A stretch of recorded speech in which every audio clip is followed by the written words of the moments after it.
3 دن پہلے وہ ہو گیا جو کسی نے گمان بھی نہیں کیا تھا۔ خود قطر نے بھی شاید کبھی یہ سوچا نہیں ہوگا کہ امریکی اتحادی ہونے، اربوں ڈالرز کے معاہدے کرنے اور خطے میں سب سے بڑے امریکی فوجی اڈے کی میزبانی کے باوجود ایک دوسرا امریکی اتحادی ملک ان پر حملہ کر دے گا۔ لیکن دوحہ میں اسرائیلی فضائی حملے نے یہ اعتماد بری طرح توڑ ڈالا ہے۔ اوپر سے امریکہ کے اس سارے عمل میں خاموش تماشائی بنے رہنے اور اسرائیل کی طرفداری کرنے نے معاملے کو اور گمبھیر کر دیا ہے۔ وہ حملہ ناظرین جس میں اسرائیل نے حماس کے مذاکرات کاروں کو نشانہ بنانے کی کوشش کی، وہی مذاکرات جس کی میزبانی بطور ثالث قطر امریکی اصرار اور اسرائیلی خواہش پر کرا تھا۔ اسرائیل نے اسی امن کی کوشش کو ریاستی دہشت گردی کا نشانہ بنا ڈالا ہے۔ حملے میں اسرائیل کسی فلسطینی مذاکرات کار کو قتل کرنے کے مقصد میں تو کامیاب نہیں ہوا، لیکن 6 افراد کی موت کے ساتھ غزہ میں امن قائم کرنے کے بڑے اور اہم مقصد کو یقیناً یہ بہت بڑا نقصان پہنچا دیا ہے۔ وائٹ ہاؤس کا کہنا ہے کہ اس نے قطر کو حملے کی پیشگی اطلاع دی، لیکن قطر نے واضح طور پر کہا ہے کہ دوحہ کو امریکہ کی طرف سے اسرائیلی حملے کی اطلاع اس وقت دی گئی جب دوحہ میں اسرائیلی حملے کے دھماکوں کی آوازیں آ رہی تھیں۔ امریکی صدر ڈونلڈ ٹرمپ جو دنیا بھر میں امن قائم کرنے کا مسلسل کریڈٹ لیتے ہوئے دکھائی دیتے ہیں اور کہیں بھی ہونے والی جارحیت کسی ملک کی طرف سے اپنے ڈیفنس سسٹم کے مظاہرے پر بھی اسے ہدف تنقید بنانے سے چوکتے نہیں ہیں، وہی ٹرمپ اسرائیل کے اس جارحانہ عمل پر یہ کہتے ہوئے دکھائی دے رہے ہیں کہ دوحہ پر حملہ نیتن یاہو کا انفرادی فیصلہ تھا،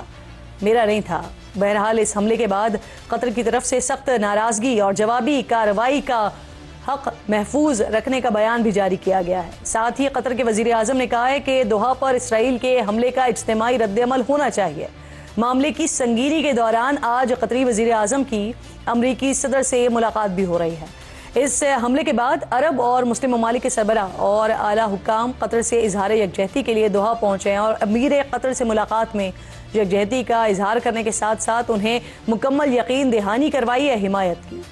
قطر پہنچنے والے رہنماؤں میں متحدہ عرب امارات کے صدر شیخ محمد بن زید النہیان، کویت کے ولی عہد خالد الحماد الصبا،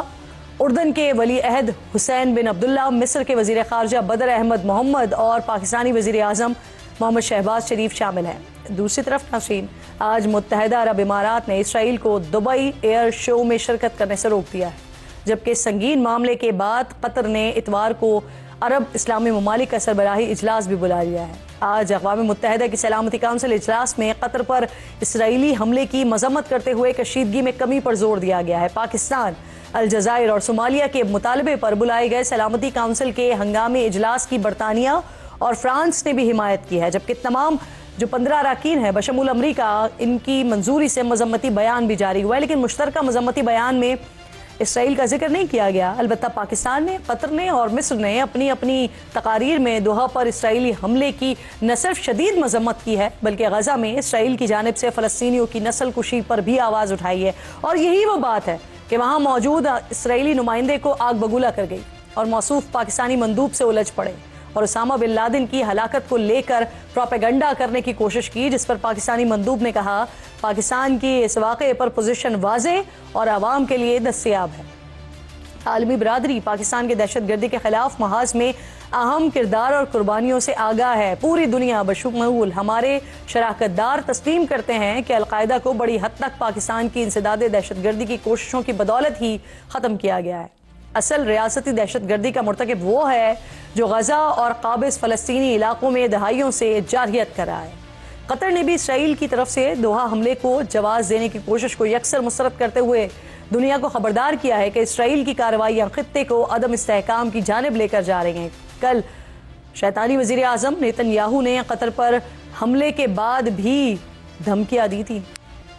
پاکستان نے اسرائیلی وزیر اعظم کو منہ توڑ جواب تو دے دیا ہے، لیکن نیتن یاہو کا یہ بیان بتا رہا ہے کہ وہ مزید ایسی کارروائیاں کرنے کا ارادہ رکھتا ہے۔ اسرائیلی وزیر اعظم کا یہ انتہا پسند اور دہشت گردانہ ارادہ 3 ماہ پہلے ایران پر ہونے والے اس حملے کی کڑی سے جڑتا ہے جب 13 جون کو اسرائیل نے تہران پر حملہ کر کے ایرانی مسلح افواج کے سربراہ اور پاسداران انقلاب کے کمانڈر ان چیف کے علاوہ 6 ایرانی جوہری سائنسدانوں کو بھی شہید کر دیا تھا۔ اس کے ایگزیکٹلی 1 ماہ بعد ہی اسرائیل نے شام میں شدید فضائی حملے کیے اور منگل کو دوحہ پر حملے کے بعد اسرائیلی فورس نے یمن پر فضائی حملے کر کے اب تک 2 درجن سے زائد افراد کو قتل کر دیا ہے۔